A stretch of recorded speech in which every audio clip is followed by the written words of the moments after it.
Hello and welcome everyone, thank you for joining me. We are at Virginia International Raceway here. I've qualified at the back. I did not qualify at all. Thank you for joining me.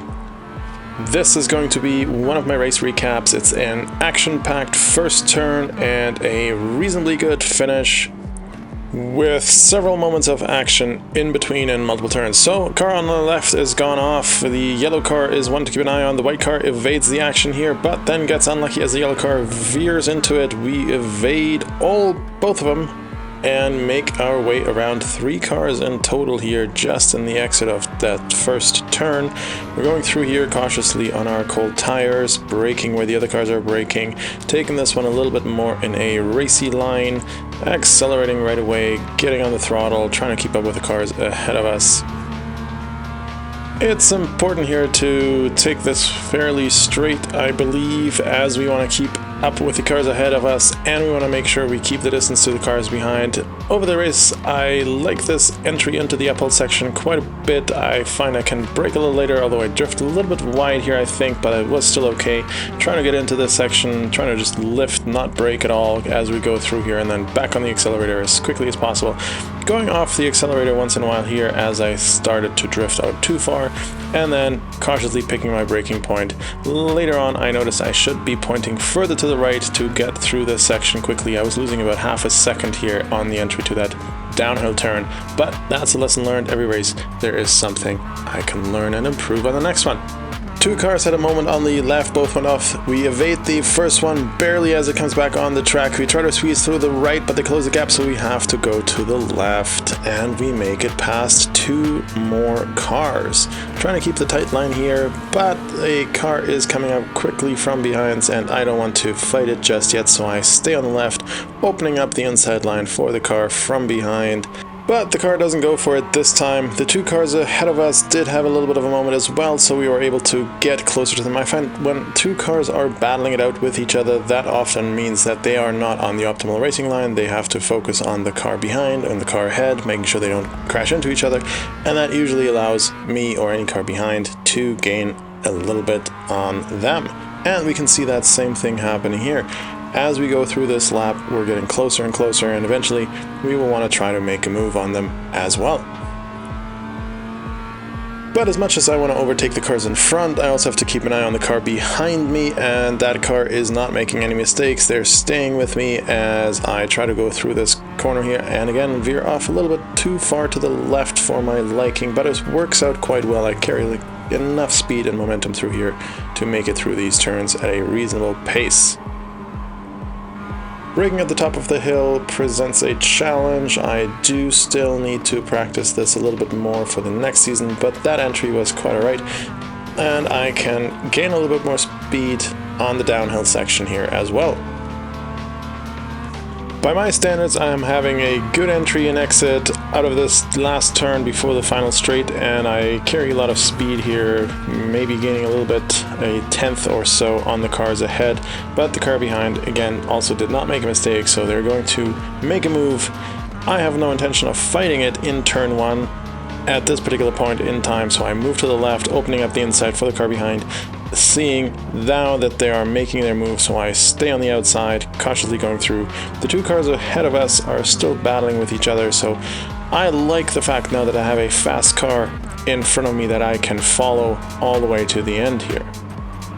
But right away they're taking a different line than what I would have been used to, and that throws me off a little bit, so I lose I lose a little bit of time and distance to them, and at this point I just want to stay with them, keeping an eye on the 2 cars ahead of me and 3 cars ahead of me, and seeing if there's any opportunity to get by.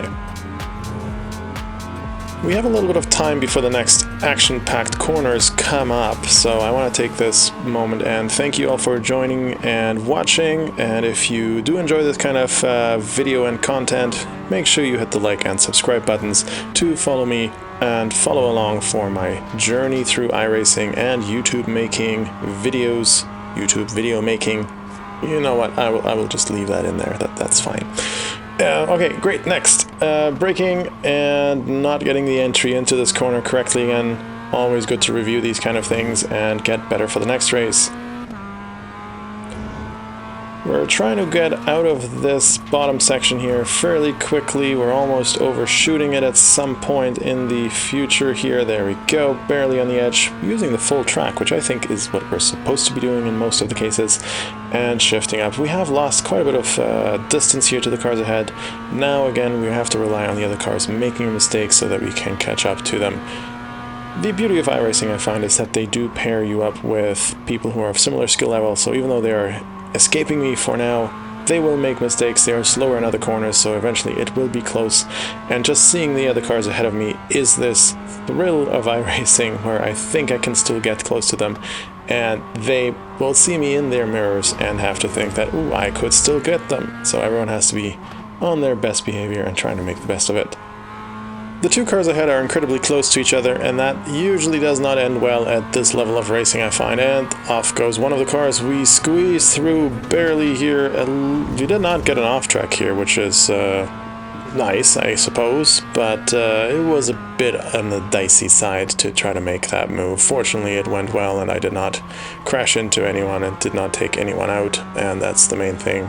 Trying to not cause havoc for others is one of my main goals in racing. So that was a bit of a daring move, and I mentioned in one of the previous videos that a lot of my overtakes rely on other people making a mistake rather than me actively going for mistakes.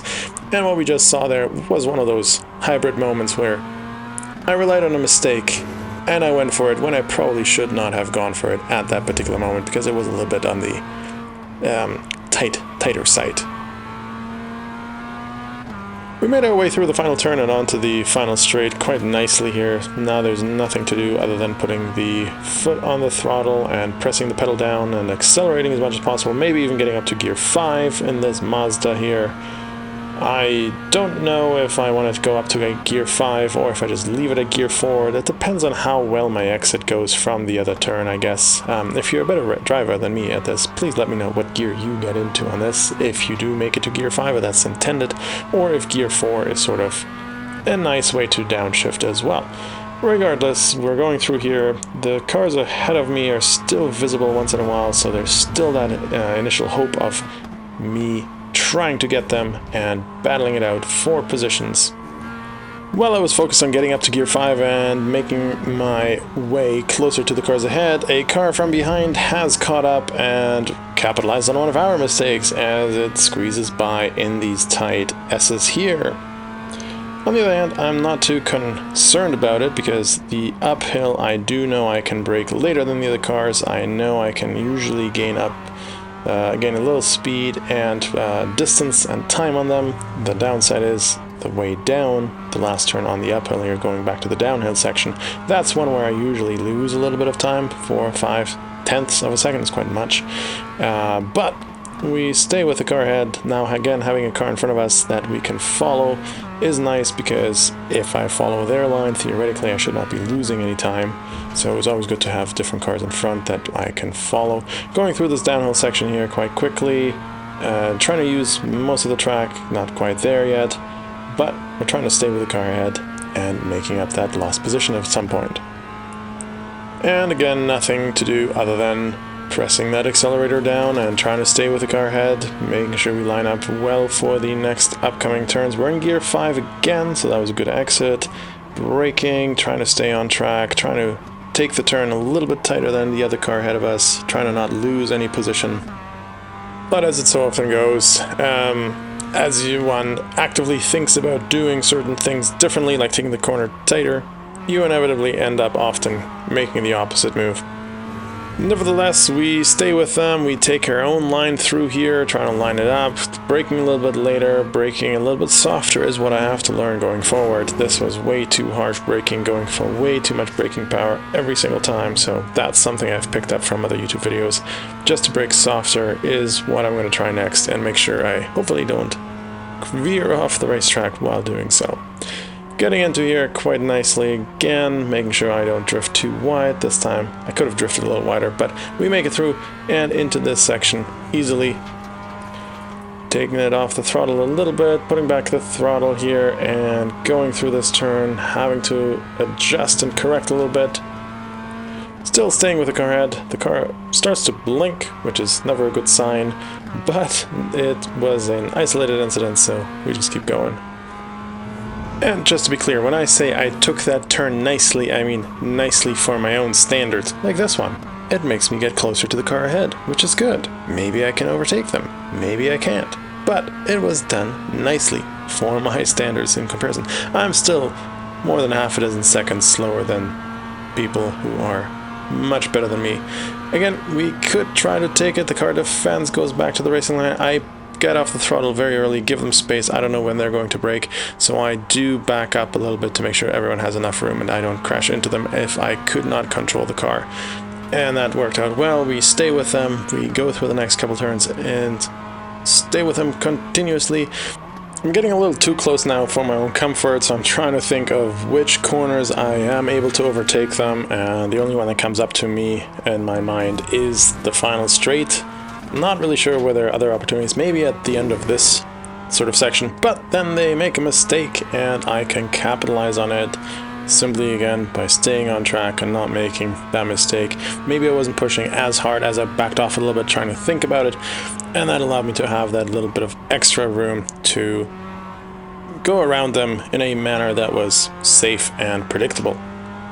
Now we have a little bit of breathing room again. The cars in front are out of sight in the distance, and the cars behind are a couple of seconds behind, so theoretically I should be able to take this one all the way to the finish line in an easy way without having to push too much. I'm trying to go through these corners still at a reasonable pace because I don't want anyone else to catch up to me. Yet at this point, it's again the psychological aspect of this game where it's mistake avoidance is the main name of the game here for me at my stage in my development as an iRacing sim driver here in this game. I'm sure at some point this will change and it just becomes autopilot, but for now I still don't want to make any mistakes. See, I checked my watch or something here and I went almost off track on the left hand side, so keep focused, don't check your phone, don't check your watch, just stay with your eyes on the road and get through these corners and turns safely. This is the last lap of the race, so let's just enjoy, check out the racing line, and add a little bit of music.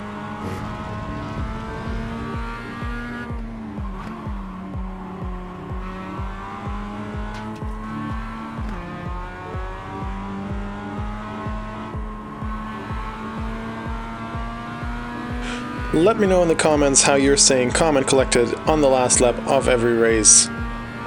I'm mainly focused on thinking about which turns I feel very confident about, and I go through it at maybe 80 to 95%, and I go cautiously through the turns where I was not so sure, but I also keep an eye on the delta behind. If the delta to the car behind is staying the same, then I keep doing what I'm doing at the moment. If the delta is decreasing, so the car is getting closer, I do try to speed up, especially in the corners where I'm very confident in, and if they are dropping off, well, then I can actually relax and enjoy the drive even more. Though I do think this only works in the lower levels of iRacing. In the higher levels of iRacing, I imagine that the difference in skill between the drivers is much narrower and the gap is much narrower. You can see that on iRacing stats or whatever it's called, where as you go further up in iRating, the difference in timings becomes much smaller compared to what it is at the lower levels of iRating. So I think the cars will be much closer together and you won't have these lonely drives towards the end of the laps and the end of the races. Well, and that's it. I reached P4. It was a good drive, lonely drive, full of action once in a while here and there. Thank you very much for watching. Thank you very much for joining me. Make sure you hit that like and subscribe button to follow along for more. And hopefully we'll see you again next time. Thanks very much. Bye bye.